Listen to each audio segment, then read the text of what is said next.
Ang hindi ko maintindihan sa nagreklamo, dati siyang naging upper chairman, alam niya ang patakaran at alam niya ang ika nga proseso ng budget. May mga kasama pang abogadong nagreklamo kaugnay nito, pero ito ang alam ko. Wala pang dineklarang unconstitutional na bicameral conference committee report. Wala pang dineklarang unconstitutional na committee report. Sa katunayan, wala pa yatang dinedemanda sa korte para ideklarang unconstitutional ang isang committee report o bicameral conference committee report. Ang dinedeklarang unconstitutional ay batas. Ngayon, yung batas na General Appropriations Act na produkto ng anumang committee o conference committee report o committee report ang kino-question. At kumpleto yung batas na yon, walang blanco, walang kulang, at yung amount ay nagsusuma.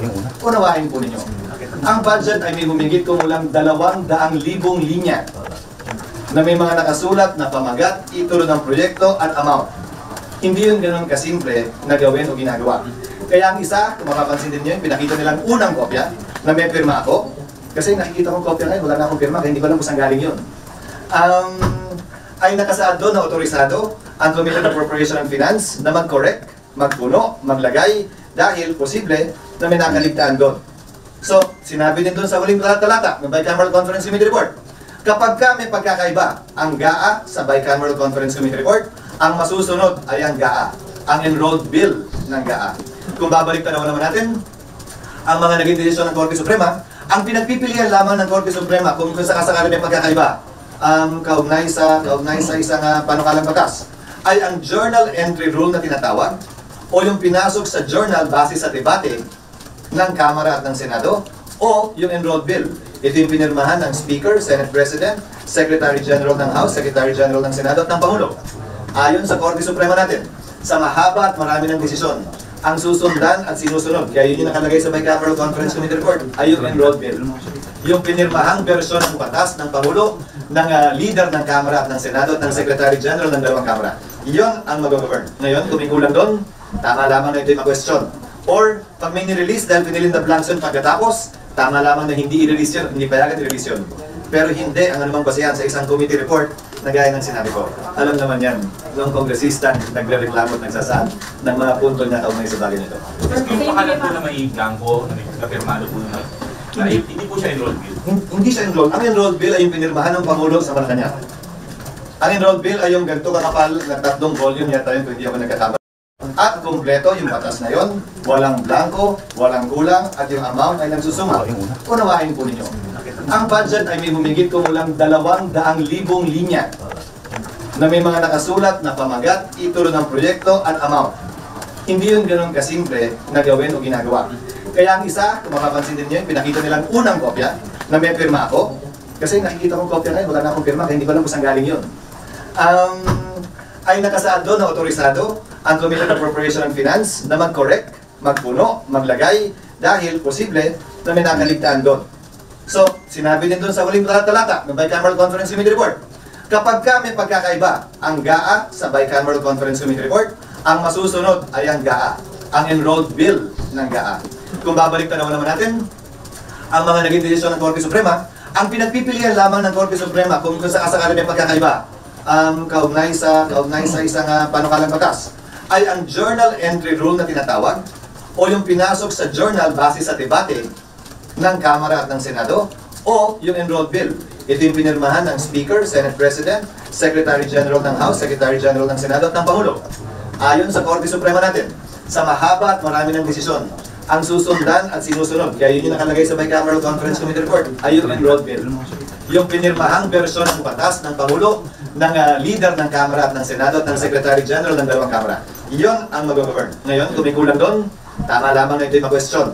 Or, pag may nirelease dahil pinilin the blanks yun pagkatapos, tama lamang na hindi i-release yun, hindi payagan i-release yun. Pero hindi ang anumang basehan sa isang committee report na gaya ng sinabi ko.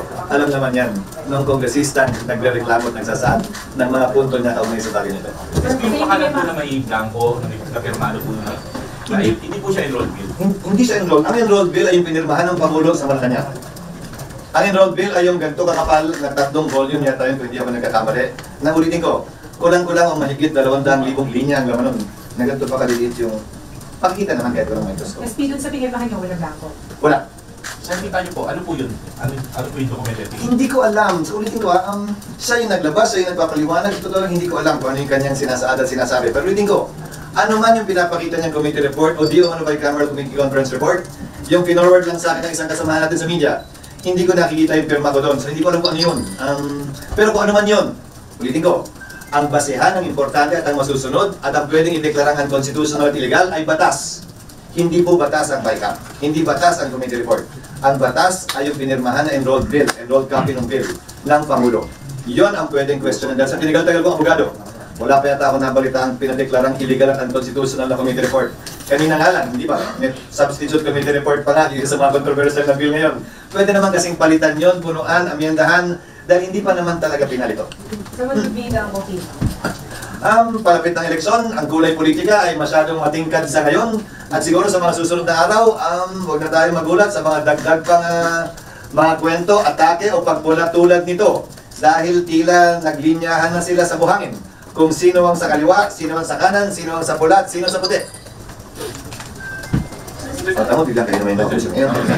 Sabi mo na parang wala namang na-declare na committee report na unconstitutional. Abi sa ina, parang wala namang sense na magreklamo o wala. Kaya sa totoo lang, Bianchi, hindi sa iniiwasan ko, marami lang talaga ibang trabaho at maraming mas mahalagang bagay na dapat tutugunan ng pansin. At hinahayaan ko sana ito dahil para sa akin nga, sabihin na natin kunwari lang, di ba, na lahat ng sinabi niya totoo na hindi ko kinoconsin sa kanya. Anong question niya sa korte? Anong illegal, anong bawal? Dahil sa dulo, ang tanong, yung GAA ba, yung General Appropriations Act ba, yung enrolled bill ba, may blanco ba? Hindi tama na mag-akusa may blank check na binigay ng Kongreso. Mali yun. Kasi nungalingan yun at hindi totoo yun. At kung blanco man yung nasa GAA, hindi pwedeng i-release ng DBM yun. Hindi pwedeng i-release ng National Treasury yun.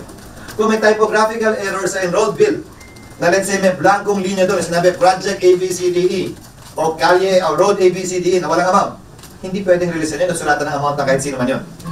Hindi na kailangan deklara pang unconstitutional yun, hindi ko consider ang error yun, at hindi pwedeng release. Kung gusto nila mag-aksaya ng panahon para magsampa ng kaso sa korte, malayan silang pwedeng gawin yun. Pero hindi ko sa panic at party namin. Meron na lamang kaming naiiwan kabilang ang araw na ito na 1, 2, 3, 4, 5, 6, 13 session days na ba? Kabilang ito. Sorry, 12 session days, kabilang ito. Minus yun ang Chinese New Year.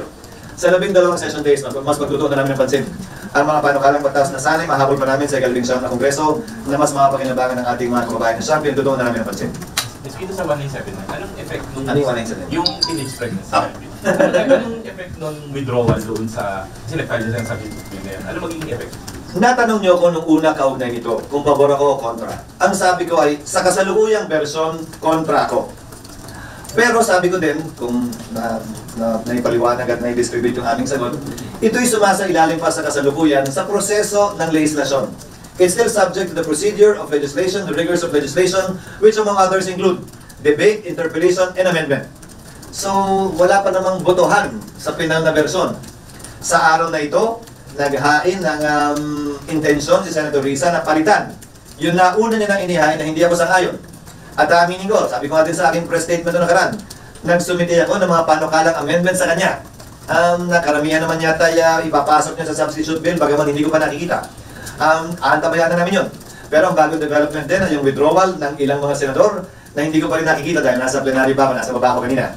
Titingnan, susuriin namin yan pag nabasa ko na yung sulat ng mga nag-withdraw ng mga senador at kung may epekto man ito o wala. Sir, in terms of the procedure, pag nag-withdraw yung mga nag-sign, ibabalik ulit sa committee? Depende kung ilan. Parang 4 na po. Majority na din. Depende kung ilan at kung majority na base sa komite. At kailangan din suriin dahil minsan may mga joint committee. Sang-ayon sa aming rules, kung pupunta tayo dyan, ang binibilang ay yung miyembro ng lead committee. Hindi pwedeng double count. Kasi di ba, refer to the committee on, kunyari, health, finance, and kung ano man. Hindi ito total yon kasi minsan may mga miyembro ng 2 at 3 komite. Ang titingnan ay yung bilang at dami ng lead committee. Sa kaso nito, ang lead committee ay Committee on Women. Pero sir, nag-manifest kasi Senator Risa Sarva na may substitute bill siya. So kung substitute bill, yung level nun, it remains in the penalties, sir? Babalik sa committee. Yes, kung substitute bill. Pero hindi ko pa nga makita, hindi ko pa rin nababasa yung letters of withdrawal at kung ilan eh.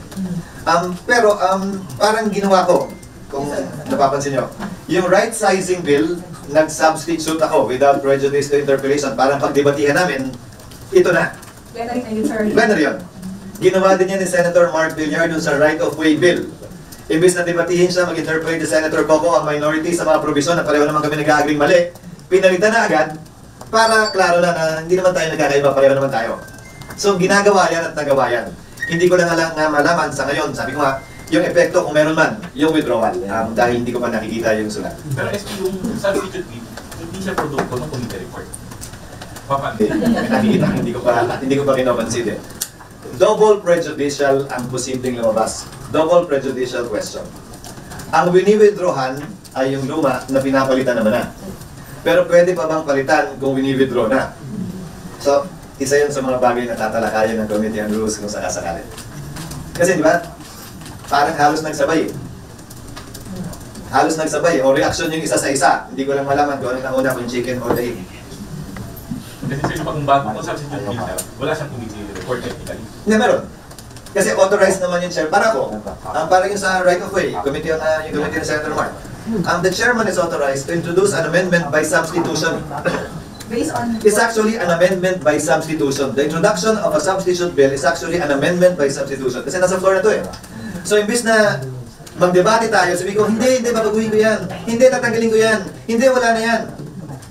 Mag-amendment by substitution siya para pagdebatihan na nila yung aktual na provision na gusto na ng chairman matapos niya magbago ng posisyon. So mapapabilis nun yung debate dahil maliliwanag nun, may pagdidebatihan pa tayo, wala na. Dahil baka naman mamaya lahat ng objectionable na mga parte ay tinanggal ng trabaho na. So double prejudicial nga siya. Nag-withdraw base sa unang bill, pero baka naman doon sa bagong version ay okay na. Pwede sir sabihin yung substitute bill ay product nung sa discussion natin sa committee.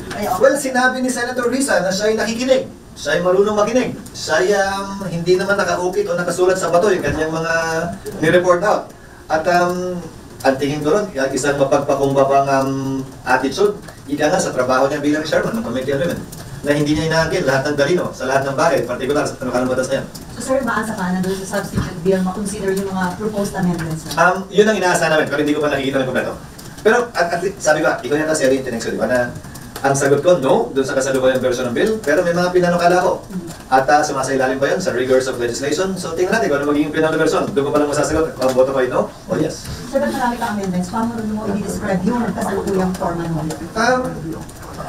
Sinubukan kong linisin at tanggalin yung mga provision na wala namang gaanong kinalaman sa adolescent pregnancy. Generally, paano ko i-describe? Generally, yung mga irrelevant para sa akin, sa panahon ko. Irrelevant na mga provision sa adolescent pregnancy. Basically, provisions that pertain to anti-discrimination and the various genders. Kasi sa pagkakaalam ko, isang gender pa rin naman. Ano man ang iyong pananaw sa buhay, ang nabubuntis. Sir, sa national budget, sir, Parang hindi kasi sigurado. Yes, ma'am. sabi ni Presidente sa optimal yung budget, kaya may mga nililito doon na allocation. Well, wala naman talagang perfectong budget. The budgetary procedure is about allocating scarce resources sa kasaysayan ng Pilipinas, sa kasaysayan ng anumang bansa. Kailan ba naging siksik at diglig ang pera ng bansa para sa budget niya sa kasalukuyang taon? Palagi naman kulang eh. So it's about allocating scarce resources. Number 2, I'm actually encouraged. Actually, gusto ko yung nakikita ko na aktibong nakikilahok ang Pangulo, ang Executive Branch. May mga nagpaplanong magdemanda, kaugnay ng ibang provision, aktibong posibleng makilahok ang judiciary natin. Aktibong nakilahok din, nagbigay ng mga opinion, bagaman ng ilan, ay hindi naman base sa aktual na datos na natanggap ng Kongreso kaugnay ng budget. Pero natutuwa ako, nagagalak at encouraged na aktibong nakikilahok ang bawat ahensya ng pamahalaan, bawat branch ng pamahalaan sa pagbalangkas at sa pagpapatupad ng national budget. At least nakikita natin na hands-on ang ating Pangulo sa pinakamahalagang aspeto ng kanyang trabaho, sa pinakamahalagang batas na pinapatupad niya bilang executive ng ating bansa. So whatever happens to be supposedly power of the horse na Congress? Reading ko, it is Congress that provides for the items. It is the President's decision as to how to execute it. I'll give you an example. Ano ba ang kapangyarihan ng Kongreso? Ilista yung mga item na gusto niyang gastusan, tanggalin yung mga item na ayaw niyang gastusan. Ang Pangulo, kaya nga separation of powers ang tawag dyan, kaya nga checks and balances ang tawag dyan, walang malaki ang laman, halos pantayan. So ang Pangulo, hindi pwede magpondo ng hindi pinondohan ng budget. Pero pwede siyang mag-augment mula sa savings na ayaw niya nang ipagpatuloy. So halimbawa, merong pinondohan ng Kongreso na ayaw niya, hindi niya gusto. And then magdedesisyon siya, huwag ipatupad yan. Hindi na natin kailangan yan. Nagbago na yung pangailangan ng gobyerno mula nung pinasaya. Yung savings mula doon, pwede niyang gamitin para i-augment ang anumang item sa budget na tingin niya ay mas kailangan at mas may panawagan ng panahon na gastusan. So, kapangyarihan niya yun at malaya siyang gawin yun. At siyang ginagawa niya ngayon. At ulitin ko, kinagagala kong nakikita yun. Hindi ko pinakalugod yun. Hindi ko tinuturing insulto o sampal sa Kongreso yun. Dahil kasama yan sa interplay ng separation of powers at checks and balance na nagpapatunay na matatag, malusog, bibong-bibo ang demokrasya sa ating bansa. Kung saan, hindi kayang diktahan ng Pangulo ang Kongreso at hindi rin naman under ang Pangulo sa Kongreso. Ayaw niyo ba nun? Gusto ba niyo sunod-sunod palagi ang Kongreso? Di ba minsan ayaw niyo nun? Pag hindi naman sumusunod, sabi niyo ayaw niyo rin. Alin ba talaga? Ako yung laro ng sa pagitan ng dalawang branches na yon. Yun ang simbolo ng isang matatag at malakas na demokrasya. Sir, may ba na-describe na sub-optimal ang isang pambansang budget? Meron ngang budget na, hindi ba meron ngang budget na narianak? Ilang beses na. Dahil sa level pala ng Kongreso, hindi nakatanggap-tanggap, kaya hindi pinasa ng Kongreso. Mas malala pa ngayon. 2 o 3 beses na nangyari yun sa kasaysayan ng ating bansa na walang budget na napasa ang Kongreso in time sa pagpasok ng bagong taon. Sir, kailan, may mga binabago sa Presidente, mga criticism na sa budget. Pero sabi niyo ng BICAM, sinundan niyo yung design ng Presidente na sa budget. Diba? Kaya nga sabi niyo, it's not because you are set to the President, but because sinusundan niyo yung programa niya. So bakit yung nililikodan niyo yung budget? Ano pinanggagalingan ng katanungan yan? Isang ehemplo lang bibigay ko. Binawasan ng Kongreso, halimbawa, yung computerization budget ng DepEd dahil nakita namin sa sinumiteng datos ng DepEd mismo na meron silang humigit kumulang 34 na bilyong pisong halagang computer mula noong 2022 na hindi pa nila na-implement. Na ni isang computer mula sa pondong yun ay hindi pa nabibili. Ba't pa namin dadagdagan uli? So nilagay namin sa unprogrammed fund. Yung 10 billion. 12 billion dapat, nilagay yung 10 billion sa unprogrammed fund, may naiwan na 2 billion. Marahil nakita rin ng Pangulo yun dahil binito niya yung nilagay namin 10 billion sa unprogrammed fund. Dahil baka nga naman mamaya sobra-sobra sa totoo lang. Sa totoo lang, madaling magreklamong kulang at wala. Sabihin, kawawa naman yung mga bata. Pero kung kawawa yung mga bata, ba't naghintay kayo hanggang ngayon? Mula 2022, ni isang computer, wala kayo nabibigay. Sa totoo lang, kung mag-order sila ng computer na ang halaga ay 35 billion, may supplier ba na kaya mag-supply nun? Hindi lang yun. May internet connection lang na swala natin, 2%. So, sorry, hindi naman pinag-aralan, tinignan, sinuri, may pagkakaiba ng pananaw, yun ang check and balance sa pagitan ng Kongreso at ng executive branch. Kung may hindi sang-ayon, pwedeng ihain sa korte at magpapasya ng sila. Sir, ibig doon lang sa addressability ako. Sabi ng budget, sabi niyo ng BICAM is, ito yung budget na isinunod sa gusto ng Presidente. So bakit umaangan nito ng Presidente? Isinunod ng BICAM? Hindi niyo in-interview ng BICAM. Kung yung priority, yung sa priority lang natin sila. Naayon sa priority. Priority program. Ng BICAM na. Doon sa speech ko doon. Oo. Oo naman, sang-ayon naman talaga. Ang pinag-uusapan natin ay yung mga individual na programa. Dahil siyempre, tingnan nyo ha, yung NEP pinropose ng DBM, dapat nagkasundo na sila, di ba? O bakit yung mga ahensya lumilinya sa amin at nangihingi ng dagdag, gusto tanggalin to, gusto dagdagan to, ba't di nila hiningi lahat sa DBM yun? Di ba? Di ba dapat sa panig nila, tapos na yun? Wala nang departamento o ahensya maungulit sa amin, tanggapin yan, sa panig yun eh. Eh bakit gano'n, hindi nga nila tinatanggap eh. So, sa level ng Kongreso, umapila siguro sila sa DBM, hindi na pakinggan o bahaging na pakinggan, umapila sa Kongreso, hindi na pakinggan, bahaging pinagbigyan, umaapila na naman sa Presidente dahil may kapangyarihan niya ang Presidente, mag-augment at mag-realign tulad ng constitutional commissions, tulad ng Supreme Court, tulad ng Kongreso. May kapangyarihan kaming mag-realign sa aming budget. Kaya lang sa parte ng Presidente, buong executive branch ang pwede niyang gawing savings, mag-realign at mag-augment. Specifically sa ginawa sa PNP na yung IT budget at pambili ng PNP speaker sa PNP, pinagutos ni Presidente na ibalik sa Hindi ko alam yun. Hindi nang galing sa Senado yung panukalang amendment na yun. si Presidente. Narinig ko rin yun yan sa social media. O pwede po gawin ng Pwede. Presidente Pwede. na hindi nilalagay sa savings yung pondo ng PNP. Direct within the PNP, i-juggle yung pondo. Sinordcut mo lang yan. Sinordcut mo yan. Savings mo na yan sa ahensya bago i-reappropriate na dividend. Sen, clarify ko lang. Yes. Ano mangyayari sa SB 1979? Ano ulit yan? What's going to happen? Kasi ba nag-withdraw? At least 6 senators. What's going to happen? Nasagot ko kanina yun. Dalawang nangyari ngayon kaugnay sa panukalang batas na yan. Nag-manifest si Senator Risa na siya ay mag-ahay ng substitute bill. Sabi niya, pinakinggan niya at nakinig siya sa mga pagtutol at marunong daw siyang makinig. So mag-ahay siya ng substitute bill. Sa parehong araw na ito, may ilang mga senador na nag-withdraw. Hindi ko pa nakikita yung sulat dahil nasa plenaryo ka nag-preside. titingnan namin yung epekto niyan. Bakit? Parang double prejudicial question ang lumalabas. Ibig sabihin, ang wini-withdrawan ng mga senador ay yung original na bill na binawi na ni Senator Risa o sinabi niyang babawiin niya at papalitan ng mas bago, mas malinis, mas maayos siguro. Pero pwede pa bang gawin yun kung nag-withdraw na yung 6? Umabot ba yan sa mayoriya na makaka-apekto dun sa bill, dun sa pananatili ng bill sa plenaryo? Yun ang titingnan pa namin dahil hindi ko pa nakita kung ilan yung nag-withdraw at kung yung nag-withdraw ba ay kabilang dun sa mother or main committee na nag-handle nun. Sang-ayon kasi sa Presidents ng Senado, nangyari yun ilang beses lang o ilang konting beses lang na nag-withdraw at ang nangyari ay nabalik yun sa komite para mag-file ng substitute bill. Eh ito parang nauna, nahuli, nagsabay yung dalawang bagay na yun. So harapin namin yan siguro sa mga susunod na araw. So limbo pa siya. We don't know yet. It is going back to the committee. Or... Well, whether it goes back to the committee, the end result will be a substitute bill. So, hindi naman in limbo, pero ang dulo nun ay substitute bill. Ang tanong lang ay, substitute bill na ba siya sa plenaryo hindi na ibabalik sa komite? O substitute bill ba siya na kailangan papirmahan muli sa mga miyembro bago mahatid sa floor? Pero, ang dulo nun, kung matutuloy ito, substitute bill pa rin.